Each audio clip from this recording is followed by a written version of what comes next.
अब सबैले त भनेको छैन, नाम पनि लिएको छैन। एकचोटि हेर्न सक्नुहुन्छ, यो एनएसको फुल इन्जिन मैले बनाएको। यो अहिले म तपाईँलाई साउन्ड पनि सुनाइदिन्छु।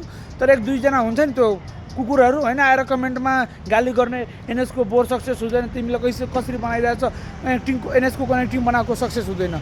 ल हेर है सबैजनाको लागि, यो चाहिँ मैले यसको फुल इन्जिन बनाएको। अहिले साउन्ड पनि सुनाइदिन्छु। अनि त्यसपछि के भन्छ कि एनएसको बोर सक्सेस हुँदैन, कनेक्टिङ बनाएको सक्सेस हुँदैन होइन। अब कस्टमरले भनिरहेको छ भने तपाईँको कनेक्टिङ ढिका पनि चेन्ज गर्नुपर्छ होइन, गर्नु पर्दैन भने छैन। मैले पनि कनेक्टिङ ढिका चेन्ज गरे हो, ब्लक चेन्ज गरे हो, हेड धरित मैले चेन्ज गरेको छु। तर यिनीहरूको राम्रोसँग बनायो भने है, राम्रोसँग बनायो भने कनेक्टिङ पनि बनाएको चल्छ, बोर पनि गरेको चल्छ, मजाले 20-30 हजार किलोमिटरसम्म चल्छ। कुन खण्डमा टाइममा सर्भिसिङ गर्नु पऱ्यो, टाइममा मोबिल चेन्ज गर्नु पऱ्यो होइन।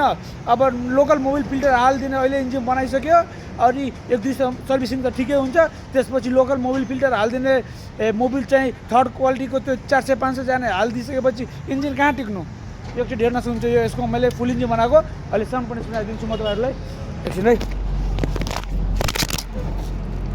एकछिन अहिले स्टार्ट गर्छु।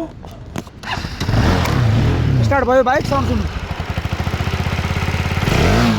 साउन्ड पनि खतरा निस्किएको छ होइन। यसको इन्जिन बनाएको पनि मलाई धेरै टाइम भइसक्यो। भिडियो तपाईँले हेर्नुभएको होला, प्रोफाइलमा मेरो भिडियो छ। अनि आज चाहिँ सर्भिसिङमा आएको थियो है, फुल इन्जिन नै मैले यसको बनाएको। यसको इन्जिन बनाएको ठिक छ, सक्सेस हुन्छ। कनेक्टिङ बनाएको, कनेक्टिङ बुस्ट बनाएको, मजाले बनाउनु पऱ्यो, फिटिङ चाहिँ राम्रो गरिदिनु पऱ्यो होइन। अनि त्यसपछि मोबिल चाहिँ जेन्युन, मोबिल चाहिँ राम्रो कम्पनीको हाल्नु पऱ्यो, मोडलको हाल्नु पऱ्यो, मोबिल फिल्टर चाहिँ जेन्युन हाल्नु पऱ्यो है।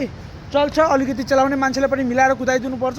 ड्याङ डुङ डुङ डुङ गरेर पड्काउँदै हिँडिसकेपछि त्यो त भन्न सक्दैन है, त्यो भन्न सक्दैन हामीले। ल धन्यवाद।